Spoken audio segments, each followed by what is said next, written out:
So hello everyone, this is CS एस Anitya Saraf, your friend, mentor and coach. So कैसे हो आप? उम्मीद कर रहा हूं कि आप अच्छे हैं, आपकी प्रिपरेशंस अच्छी चल रही है। सर, आप मेहनत तो बहुत करते हैं, बट प्रॉब्लम है कि रिजल्ट्स नहीं मिलता है ना? सर, आपने देखा होगा कि सर आपका जो दोस्त है या मे बी आपका जो कलीग है, वो सेम टाइम फ्रेम के अंदर आपसे बेटर रिजल्ट्स अचीव कर लेता है। तो क्या वजह है, क्या डिफरेंस है? देखो यार, टाइम तो हर किसी के पास सेम ही है। हर किसी के पास दिन में 24 घंटे हैं और उसके अंदर मैक्सिमम 10 से 12 घंटे वो पढ़ सकता है। बट उसी 10 से 12 घंटे के अंदर आप देखोगे कि एक स्टूडेंट बहुत सारा कंटेंट रीड कर लेता है, बहुत कुछ पढ़ लेता है, काफी बार सिलेबस को रिवाइज कर लेता है, और दूसरा स्टूडेंट स्ट्रगल कर रहा होता है to cover the same amount of syllabus even one time. तो what is the difference? Difference खाली एक चीज है, कि एक होता है खाली प्रॉपर हार्ड वर्क करने वाला बंदा जो सिर्फ हार्ड वर्क करता है, और दूसरा होता है स्मार्ट वर्कर जो जानता है चीजों को कम समय में कैसे कंप्लीट करना चाहिए, how to work smart. And I always tell my students, emphasis on smart work rather than hard work. आज तक मैंने भी अपनी जिंदगी में यही किया है, और मैं हमेशा स्टूडेंट्स को वही सजेस्ट करता हूं कि आप किस तरीके से स्मार्ट वर्कर बन सकते हैं। सेम कंटेंट को आप कैसे कम समय में कंप्लीट कर सकते हैं, कैसे आप ज्यादा बार रिवाइज कर सकते हैं, और किस तरीके से अपनी प्रोडक्टिविटी, अपनी एफिशिएंसी इंक्रीज कर सकते हैं in the same frame of time. So here in this video, I'm going to guide you with some brilliant study techniques that is going to help you increase your efficiency, productivity, that is going to help you to learn the same topic within less frame of time and make sure कि आपकी जो revisions हैं, आपका जो recall value है वो बहुत ज्यादा है। लेकिन एक रिक्वेस्ट है मेरा कि जो भी टेक्निक्स मैं आपके साथ शेयर करूंगा, कम से कम 15 दिन समय दें, और 15 दिन एटलीस्ट क्या करें, आप इन टेक्निक्स को इंप्लीमेंट करें। तभी जाकर आप जज करें कि whether that is helping you out और नॉट। 15 दिन अगर आप इन टेक्निक्स को यूज करोगे तो आप खुद कहोगे कि सर मजा आ गया, है ना, मजा आ गया। तो at least follow this techniques for 15 days. तो सबसे पहला technique that I will like to suggest that is the Pareto analysis. तो पैरेटो एनालिसिस क्या होता है सर? जैसे आप लोग कॉस्टिंग में पढ़ते हो कि पैरेटो एनालिसिस मतलब एक ऐसा टेक्निक होता है कि कभी कभी ऐसा होता है कि अपने को अपने बिजनेस में 20% कस्टमर्स ही 80% रेवेन्यू दे जाते हैं, तो why not to focus more on those 20% customers. Similarly अपने हर सब्जेक्ट के अंदर आप देखोगे ऐसे बहुत सारे चैप्टर्स होते हैं जो कंपैरेटिवली आपको मेजर कवरेज दे जाते हैं। Bye focusing on 30 to 40% of syllabus आपको वो 80% कवरेज दे जाता है मार्क्स में। On the other and 60 to 70% syllabus ऐसा रहता है जो आपको सिर्फ 30 to 35% का ही वैल्यू देता है। तो why not to emphasize more on those topics जो कंपैरेटिवली सिलेबस का 30-35% है, बट आपको एग्जाम में एटलीस्ट 70 to 75% कवरेज दे जाता है, right? So that is technique number 1। Another technique जो आप फॉलो करो, that is the Pomodoro technique. Now what is the Pomodoro technique? अगर रॉ फॉर्म में बात करें तो पोमोडोरो टेक्निक कहता है 25 मिनट पढ़ो, 5 मिनट का ब्रेक लो, 25 मिनट पढ़ो, 5 मिनट का ब्रेक लो, 25 मिनट पढ़ो, 5 मिनट का ब्रेक लो, और पूरा दिन यही करते रहो। Set A alarm clock for 25 minutes, फिर 5 मिनट का अलार्म, फिर 5 मिनट का ब्रेक लो, और फिर 25 मिनट पढ़ाई करो। और वो जो 5 मिनट होगा उसके अंदर आप मोबाइल फोन यूज नहीं करेंगे। यू में मेडिटेट, यू में वॉक, यू में just here a song, but आप उसमें फोन यूज नहीं करेंगे।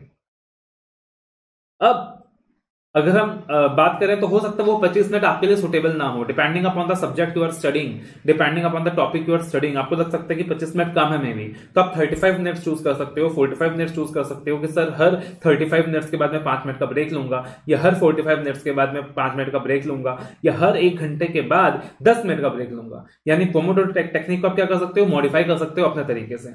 उस 5 मिनट के ब्रेक में मैं तो यही सजेस्ट करता हूं कि थोड़ा बहुत टहल लो, वॉक कर लो, या मेडिटेट कर लो, या अच्छे गाने सुन लो। That is the best way to relax it out, right? और मेक श्योर करें कि आप ऐसा करें, मेक श्योर करें सर हम एक टॉपिक पढ़ रहे हैं 90% कंप्लीट हो गया सर, 10% बचा रहेगा, क्या करें? कोई बात नहीं, बचा रहने दो। तुम क्या करो, वो ब्रेक को लो, जो तुम्हारा 5 मिनट का ब्रेक है उस ब्रेक को लो। 5 मिनट के ब्रेक में भी तुम्हारे दिमाग में चलेगा अरे मेरा 10% टॉपिक रह गया है, और जैसे ही ब्रेक खत्म होगा दोबारा पढ़ना स्टार्ट करोगे, तब उस टॉपिक को कंप्लीट कर लो। उससे आपका जो एफिशिएंसी है वो और इंक्रीज होगा, आपका जो रिटेंशन और इंक्रीज होगा, वो जो अनफिनिश्ड टॉपिक्स है वो भी आपके दिमाग में चलते रहेंगे कि ये रह गया था, मुझे अगले साइकिल में कंप्लीट करना है। यूज दिस टेक्निक, आप देखोगे आपका फोकस जो है बहुत ज्यादा इंक्रीज हो गया है। The third technique that I will like to suggest is that is the technique of active recall. Now what is the active recall? या फिर I can also say is that try to recall whatever you learn. हम क्या करते रहते हैं, खाली read करते रहते हैं, और हमारा दिमाग जो है बहुत ज्यादा बोर्ड हो जाता है उस रीडिंग से। इस हैबिट को बंद कर दो यार। अगर आप एक बार कोई टॉपिक को रीड कर रहे हो ना, तो उसके बाद आंखें क्लोज करो and try to recall whatever you have read. आपने जो भी पढ़ा है, एक बार आपने उस टॉपिक को रीड किया ना, आंखें बंद करो एंड ट्राई टू रिकॉल मैंने क्या पढ़ा था, इसमें क्या था क्या नहीं था। Try to frame questions out of that, try to devise illustrations out of that, and if possible cross check the illustrations with your teacher कि जो मैंने इलस्ट्रेशन बनाया वो सही बनाया कि नहीं बनाया है। हर टॉपिक के अंदर आप ऐसा करने लगो, आप देखो आपका स्टडी एफिशिएंसी कितना ज्यादा इंक्रीज हो जाएगा। रिविजन्स के वक्त भी सेम चीज करना होता है, एक एक वर्ड खाली रीड नहीं करना होता, उससे कभी भी मजा नहीं आता, कभी भी प्रोडक्टिविटी नहीं बढ़ती। एक बार ऊपर ऊपर से देख लिया, रीड कर लिया, और उसके बाद हमने क्या किया, उसके बाद हमने रिकॉल किया, दिमाग को एक्सरसाइज किया, रिकॉल किया, क्या था क्या था क्या था, इलस्ट्रेशन फ्रेम किए, खुद क्वेश्चंस बनाए, खुद आंसर्स किया। तो इस तरीके से अगर आप पढ़ेंगे तो अगेन आपका जो स्टडी एफिशिएंसी है वो बहुत ज्यादा इंक्रीज हो जाएगा। Then the fourth technique that I will like to suggest is that कि किस तरीके से सर आप स्मार्ट वर्क कर सकते हो। Make your own notes. आप जो भी टॉपिक पढ़ रहे हो सर अपने खुद के नोट्स बनाएं। भले ही आपके टीचर्स ने आपको कंसाइज नोट्स दिए हो, नहीं दिए हो, नोट्स प्रोवाइड किए हो, नहीं किए हो, आप जो भी टॉपिक पढ़ रहे हो एक बार खुद के नोट्स बनाएं। पूरे चैप्टर का एक जिस्ट बनाओ। मान लो कोई भी चैप्टर पढ़ा तो उस चैप्टर में 20 टॉपिक पढ़ा, तो एक रजिस्टर में लिखो नहीं 20 टॉपिक पढ़ा, और उस 20 टॉपिक के एटलीस्ट मेन जो हेडर्स है मैंने क्या क्या पढ़ा उसको लिखो। अगर ज्यादा टाइम नहीं भी मिलता है तो, डिटेल्ड नोट्स बनाने का समय नहीं भी मिलता है तो, तब सब्सिक्वेंटली जब रिवाइज करोगे अपने उस रजिस्टर को रेफर करोगे जिसमें आपने खुद के नोट्स बनाए हैं, पूरा हेडर्स लिखा है कि क्या क्या था इस चैप्टर में, किस हेडर के अंदर क्या क्या था, और कुछ भी कीवर्ड्स वगैरह लिखे हैं तो वो लिखा है, तो उससे क्या होगा, फिर से आपका स्टडी एफिशिएंसी बहुत ज्यादा इंक्रीज हो जाएगा।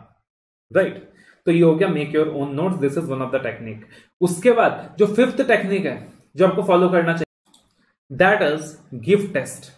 जितना हो सके टेस्ट दें। आप बोलोगे सर टेस्ट देना मतलब again it's a long way sir, पहले तो पढ़ो फिर उसका टेस्ट दो, बहुत ज्यादा टाइम कंज्यूमिंग है सर। नहीं, वो एक स्मार्ट वर्क है अपनी स्टडी एफिशिएंसी को बढ़ाने का।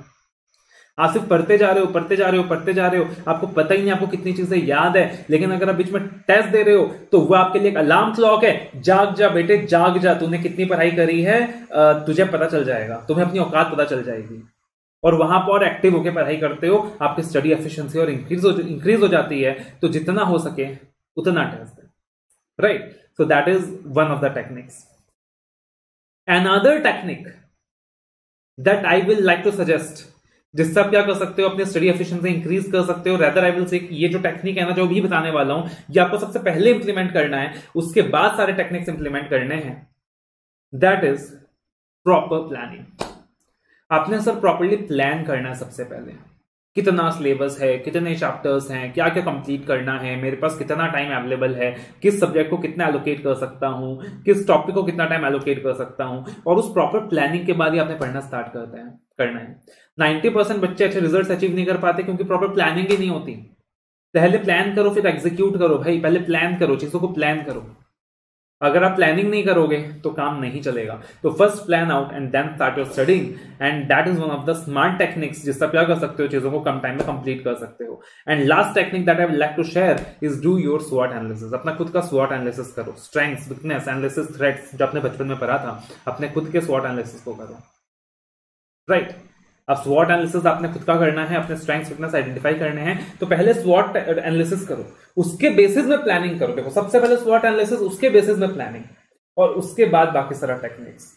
एंड बिलीव मी, अगर आप ये सारे टेक्निक्स एक साथ फॉलो करोगे ना, you are going to achieve wonders, you are going to do wonders. मजा आ जाएगा। आप बोलोगे सर मुझे तो मैं तो अपने आप को पहचान ही नहीं पा रहा हूं, मैं वही बच्चा हूं सर जो दिन में 3 या 4 घंटे आउटपुट नहीं निकाल पाता था, बट आज की तारीख में 10 से 12 घंटे का मैं आउटपुट निकाल रहा हूं सर, पढ़ के मजा आ रहा है सर, स्टडी एफिशिएंसी इंक्रीज हो गई है सर, कम टाइम में चीजों को कंप्लीट कर पा रहा हूं सर, ज्यादा रिटेन कर पा रहा हूं सर, मतलब मजा आ जाएगा। Just start following this techniques all together. सबसे पहले स्वॉट एनालिसिस करो, फिर प्लानिंग करो, फिर बाकी सारे टेक्निक्स जो भी बताया है उसको फॉलो करो, and follow this for 15 days. Believe me, मजा आ जाएगा, है ना। अगर 15 दिन फॉलो करने के बाद रिजल्ट नहीं मिलता, आना मुझे गालियां देना, लेकिन 15 दिन फॉलो करो and you are going to thank me for this video. I can guarantee you that. So I believe कि ये जो वीडियो है आपके लिए बेनिफिशियल रहेगा, और आप इन टेक्निक्स को ईमानदारी से क्या करने वाले हो सर, फॉलो करने वाले हो। Love you all, thank you.